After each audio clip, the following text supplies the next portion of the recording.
cette nouvelle vidéo. Alors voilà, finalement j'ai pas mis si longtemps que ça à faire une vidéo face caméra par rapport à la vidéo précédente où je filmais, où je me promenais dans la forêt, où je vous annonce que je commence la formation. Voilà, j'essaye de faire en face caméra et puis on verra bien, mais je testerai quand même aussi en mode voix off parce que ça peut être sympa pour certaines vidéos où il n'y a pas forcément toujours besoin d'être en face caméra.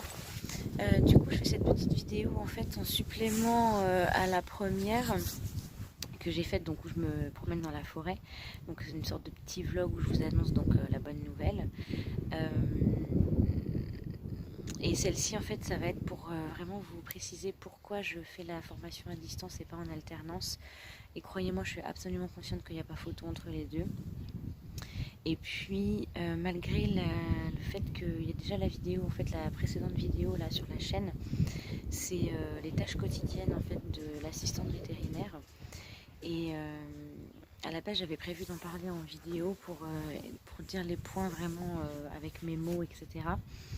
Donc et puis j'ai pensé à la faire comme je l'ai fait en fait, qui est disponible sur la chaîne, pour ceux qui voudraient savoir, ou voilà, et que le fait que la vidéo aurait pu sortir dans bien plus longtemps, voilà. Mais du coup, je vais profiter quand même de cette vidéo pour vous faire un résumé du coup, puisque les détails sont dans la vidéo précédente. Ici, je vais juste faire un petit résumé pour les personnes qui ne verraient pas la vidéo précédente et qui verraient que celle-ci. Vous aurez au moins les tâches de base.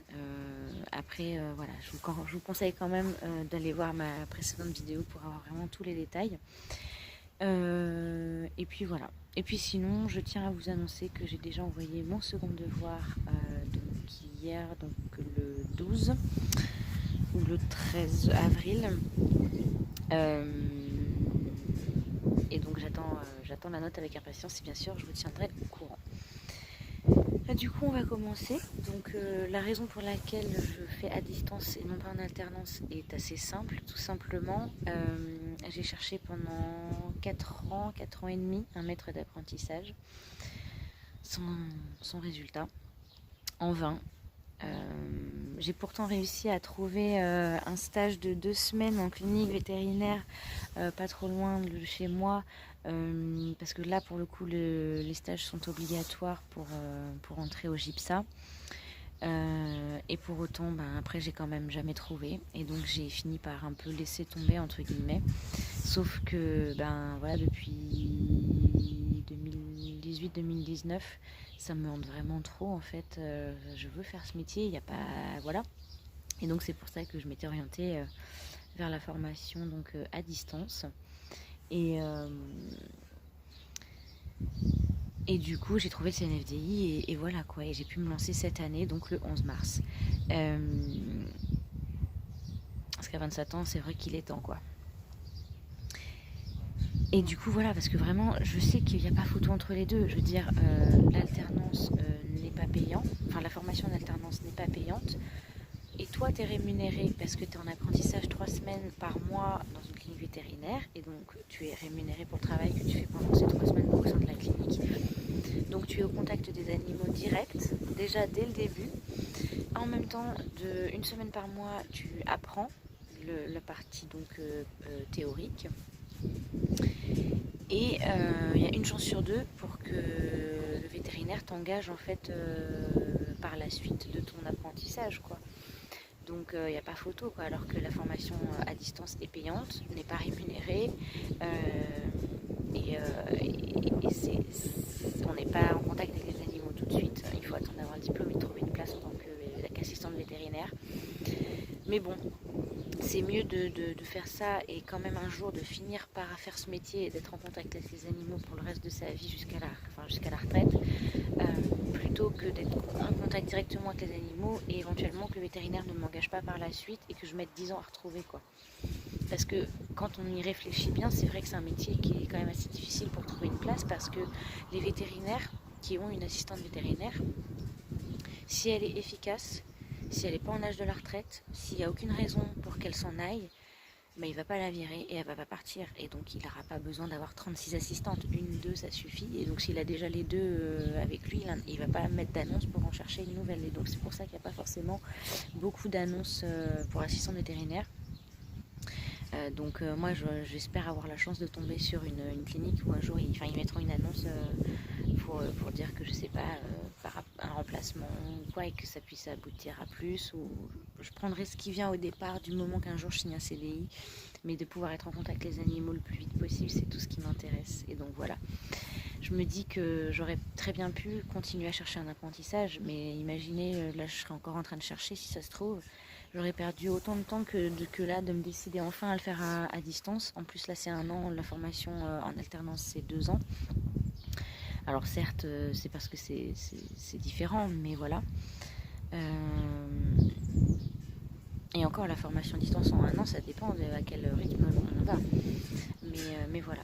Mais du coup c'était plus possible pour moi d'espérer comme ça en vain de trouver un maître d'apprentissage, donc j'ai laissé tomber.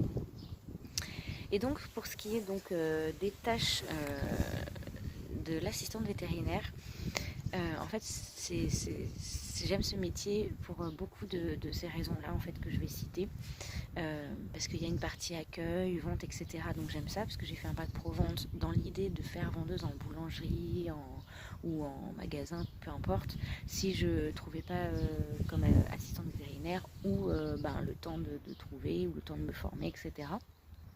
J'étais plus partie sur la vente, et que au pire des cas, vraiment si je trouvais jamais, la vente c'était plus mon métier en dehors des animaux. Donc cette partie-là, je kiffe parce que j'ai un bon relationnel avec les clients, je suis souriante, accueillante, etc. Donc ça c'est cool. Et puis évidemment la partie où on s'occupe des animaux, pas la partie médicale directement, des opérations, etc. Parce que c'est jamais très, très agréable de voir ça, d'assister à ça, d'avoir les mains dans ça. Donc voilà. Mais la partie où on s'en occupe pendant la consultation, où on tient dans ses bras pendant la contention, alors je sais que c'est un acte médical avant d'être un câlin ou quoi que ce soit, mais c'est quand même un câlin. Donc voilà, on en profite quand même, on peut lui gratter la tête, lui gratter le dos, et de s'occuper des animaux qui sont hospitalisés à la clinique. Enfin voilà, c'est ça qui m'a vraiment convaincue. Donc du coup, pour faire bref, mais quand même un peu clair et concis, donc il y a une partie administrative, donc tout ce qui va être rédaction des factures, de commandes, gestion de stock, etc., les machins de livraison, les bons de commande et tout ça, les documents, tout ce qui est documents administratifs, etc., les courriers, les mails aux propriétaires, les mails aux clients, aux fournisseurs, etc., aux autres vétérinaires, s'il y a eu un cas où on était plusieurs vétérinaires à s'occuper du même animal, quoi que ce soit, ou s'il y a eu un déménagement, le suivi du vétérinaire précédent, tous les courriers, etc. Donc la partie, oui, donc je disais tout à l'heure, prise de commande et tout ça, pour gestion de stock, voir ce qui manque, commander, etc. Ranger évidemment une fois qu'on a les livraisons. Tout ce qui est remplissage de formulaires d'analyse de sang, d'urine ou de sel, que d'ailleurs on peut être amené à faire soi-même, l'analyse directement dans les machines, dans les fioles, etc. On peut être amené à le faire nous-mêmes si le vétérinaire n'a pas le temps. Donc il y a une partie soins aux animaux évidemment, donc la consultation, donc comme je vous disais tout à l'heure, la contention, donc le fait de tenir l'animal pendant que le vétérinaire bouscule, si l'animal est un peu gigotant, a peur ou quoi que ce soit, on ne tient pas en place. L'aide en chirurgie, donc préparer les outils, donc bien les stériliser après chaque opération, et donc ils sont censés être stérilisés pour la prochaine, donc vérifier qu'ils le sont bien et préparer tout ça, la table d'opération, etc. Préparer l'animal, tondre l'endroit où il va être ouvert, l'attacher les 4 pattes au bon état pour qu'il ait l'endroit exposé qui va être opéré. Pour que l'endroit qui va être opéré soit exposé, dans cet ordre c'est mieux. Préparer tout ce qui va être après, tout ce qui va être des crèmes ou des liquides à mettre dans la plaie, sur la plaie, être toujours à l'affût de l'anesthésie, donc vérifier bien que tout se passe bien, et puis assister le vétérinaire dès qu'il nous demande quelque chose, un peu comme une infirmière pour le médecin.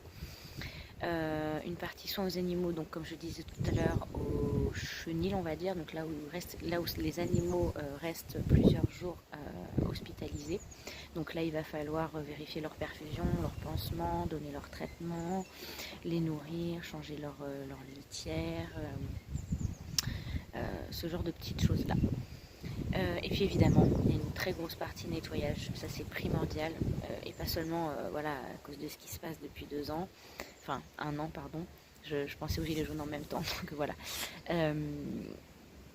C'est comme ça tout le temps, avant, après, ce sera toujours pareil. C'est vraiment voilà, un accueil propre, donc caca, pipi, vomi, tout ça, on nettoie dès qu'il y en a. On tient un accueil le plus propre possible tout au long de la journée. Dès qu'on a 5 minutes, s'il y a des poils, quoi que ce soit, on nettoie. Nettoyage évidemment de la table de consultation après chaque consultation, table d'opération après chaque opération, stérilisation des outils d'opération, lavage des mains systématique après chaque opération, chaque consultation, etc. Et puis nettoyage des locaux général de toute façon, voilà, toujours, que ce soit toujours propre. Ça c'est le gros du métier, voilà, c'est vraiment la base. Après il y a des petits détails que vous allez pouvoir retrouver dans la vidéo précédente que je vous invite à aller voir et que je vous mets en barre d'infos. Voilà, c'était une petite vidéo courte pour vous annoncer ça, enfin pour vous annoncer, pour préciser tout ça, voilà. Donc du coup voilà, je voulais vous préciser ça. Et puis comme ça m'a permis de faire une vidéo face caméra. Elle est petite mais du coup comme ça me permet de me mettre dedans. Je suis désolée si je regardais pas toujours l'objectif, je regarde autour de moi parce que comme je suis dehors, voilà, le bruit, il y a plein de choses qui peuvent attirer l'œil, les bestioles et tout ça, donc voilà. J'essaierai de faire de mieux en mieux au niveau des faces caméra parce que je bafouille, j'oublie des mots, je fais des blancs, etc. Je regarde pas toujours l'objectif, donc je vais essayer de m'améliorer, mais voilà, c'est mon premier du coup officiel que je vais laisser sur la chaîne, donc voilà. J'espère que ça vous a plu cette petite vidéo. C'est pas forcément ultra important ou quoi que ce soit, mais voilà, comme ça vous savez pourquoi je fais à distance et pas en alternance, parce que s'il y en a qui se seraient posé la question. D'ailleurs, en parlant de questions, si vous en avez concernant le CNFDI, la formation ASA ou sur autre chose qui concerne les animaux ou autre chose, même si c'est pas les animaux, n'hésitez pas en commentaire ou sur les réseaux sociaux ou sur mon adresse mail que je vous mets en barre d'infos. Voilà, si vous avez envie de me proposer des sujets de vidéos, des animaux que vous aimeriez que je parle, etc., n'hésitez pas. Tout ça en commentaire aussi. Et puis voilà, n'hésitez pas à vous abonner, donc ça fait toujours plaisir et vous verrez les prochaines vidéos. Donc n'oubliez pas la cloche du coup si vous voulez être au courant. À vous abonner à mes réseaux sociaux si ça vous dit, et à me suivre sur le blog qui est également en barre d'infos, voilà, qui est en lien donc avec les animaux. Uniquement les animaux, pas le reste de ce que j'aborde sur la chaîne, vraiment uniquement les animaux, et où vous pourrez vraiment retrouver des choses que j'aborderai plus tard en vidéo, mais que du coup j'ai déjà mis au moins dans le blog. Donc si vous voulez voir ce que ça dit sur le blog, peut-être que vous aurez des réponses à des questions que vous vous posiez inconsciemment ou consciemment et que j'ai pas encore abordé en vidéo, voilà. Mais ça ne saurait tarder parce que maintenant je prends un peu confiance en moi grâce à cette formation. Ça peut paraître bête, mais je me dis que je vais avoir en fait des infos que je vais pouvoir vous donner qui soient concrètes et que j'aurais pas l'air d'une imbécile à dire des trucs que je serais pas sûre de moi en fait, enfin voilà. Donc là ça m'a vraiment motivé à faire plein de vidéos. Vous avez vu là, il y en a eu 3 en peu de temps avant celle-ci. Et celle-ci ben voilà, arrive pas longtemps après la dernière, donc voilà. Bref, sur ce, je ne vais pas vous garder plus longtemps pour aucune raison. Voilà, je voulais juste vous dire pourquoi je le faisais à distance, pour ceux qui se posaient la question, et aborder brièvement, parce que du coup, la vidéo est sortie avant celle-ci, les tâches quotidiennes de l'assistante vétérinaire. Mais encore une fois, je vous invite vraiment à regarder la vidéo précédente si vous voulez vraiment chaque détail. Voilà, parce qu'il y a sûrement des choses que j'ai pas dites, parce que justement, le but était de faire un résumé du coup. Ou alors peut-être que j'ai tout dit sans m'en rendre compte, mais voilà, en tout cas, vous avez la vidéo au cas où... pour vérifier si j'ai pas oublié, enfin si du coup vous avez toutes les infos avec cette vidéo là. Voilà, donc bah écoutez, je vous dis merci par avance si vous vous abonnez, si vous me suivez sur les réseaux, etc. Si vous mettez un pouce en l'air aussi, ce serait super cool. Et puis voilà, n'hésitez pas à me dire ce que vous en pensez. À me parler vous aussi de vos formations, si vous en avez fait au CNFDI, si vous avez eu vos diplômes, etc. Voilà, je vous laisse et je vous dis à la prochaine. Prenez soin de vous et de vos animaux. Salut!